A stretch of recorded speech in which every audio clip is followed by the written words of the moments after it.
Okay, so many people are not happy with the $10 price tag on Deathwire. And while that concern is completely valid depending on where you are financially and how you feel about the current state of the game, the truth of the matter is that it's kind of a done deal and it's probably not going to change unless the game makes it past early access. Now, I'm not going to try and convince you that $10 is fine because you're entitled to how you feel about it. I know that I'm going to have a hard time paying that much for cosmetics like Sharkwort, and I'm really picky about what I spend my money on. But I think I can at least share my thoughts on it, since many longtime viewers know monetization of games and the value that players get for their money has always been my biggest concern.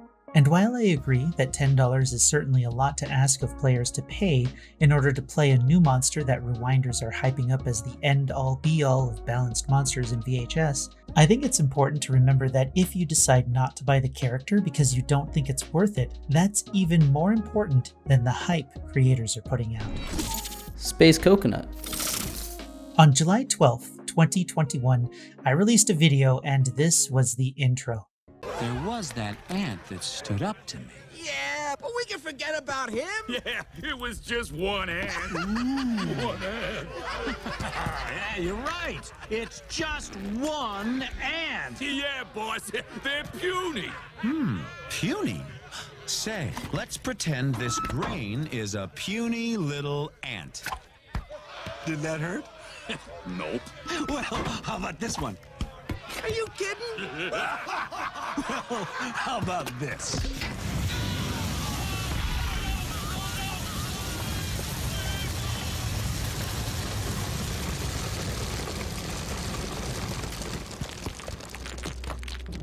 You let one ant stand up to us, then they all might stand up. Those puny little ants outnumber us 100 to 1. And if they ever figure that out, there goes our way of life. It's not about food. It's about keeping those ants in line. Now, a little over a year later, Dead by Daylight has made some pretty big changes to the game, and while there are people who think the game is worse now, and maybe they're right, the point here is that by standing up and having our voices heard loudly and regularly, the Dead by Daylight community was able to influence change in the game. That's simply a fact. So, if you think that $10 is too much, then vote with your wallet and simply don't buy it. Simple.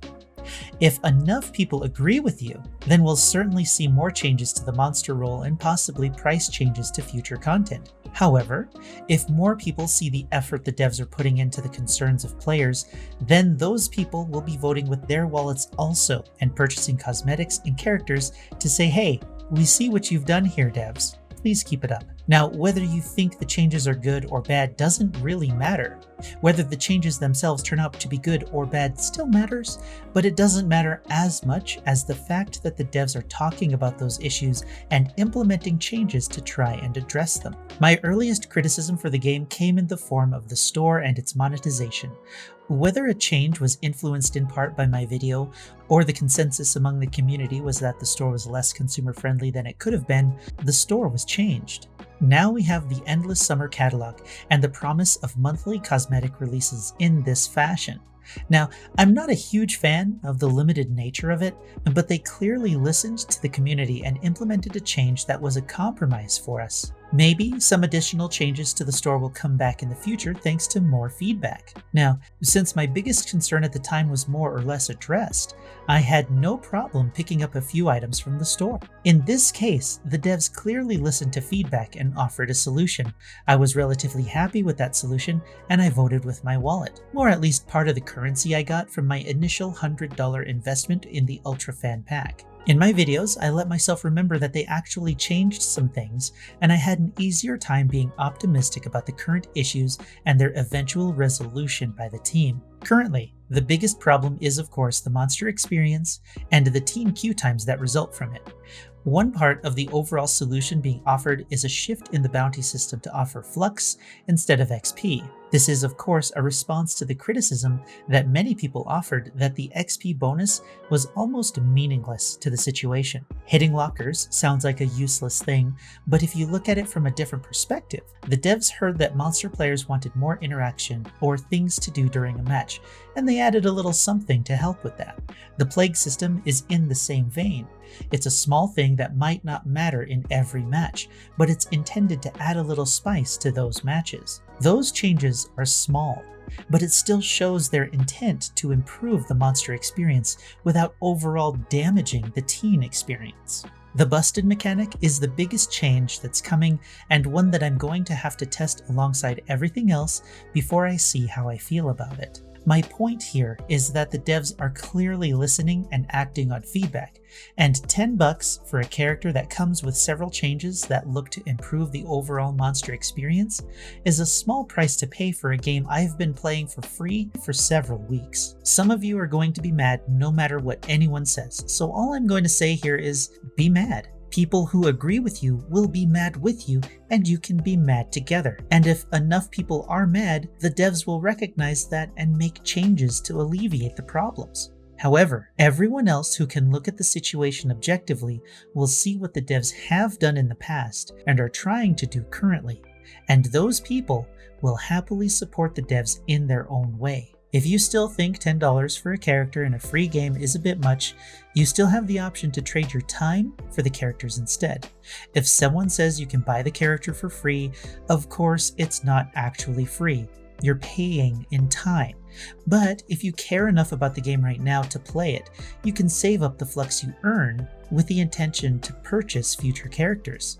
I'm going to be doing this myself since so far I've saved up over 50,000 flux, and I can comfortably buy new characters with it, and I might simply buy fan bucks for cosmetic stuff. I do think that the acquisition rate of flux is bad, prize boxes are a scam, and most free cosmetics aren't worth the time spent to earn the flux to buy them, but that's a topic for another video, and certainly the least important of Hellbent's current things that they're dealing with. Now, I know that I didn't convince some of you that $10 is fine for a new character, and that's fine. The point here is to highlight the things that people are ignoring when they complain about the price, or the fact that the character isn't free in the first place. P.S. Everyone always knew how characters would be obtained.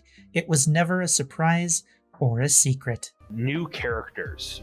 We've already said that maps are going to be free. What? New characters? Yeah, new characters. We promise there are more coming. How is that going to work?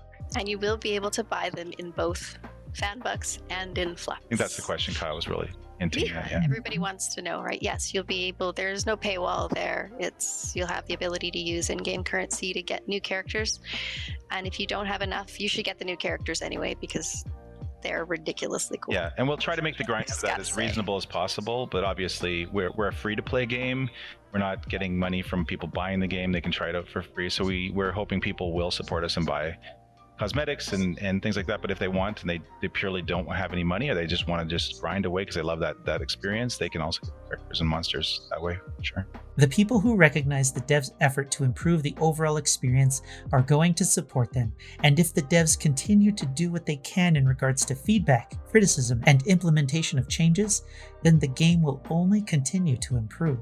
I haven't been given a reason to be skeptical, so once again I get to be optimistic about Deathwire and the changes that are coming with it. Once those changes hit, we'll know if things are on the upswing if we see an influx of monster players that aren't just playing Deathwire, but are playing the other monsters as well.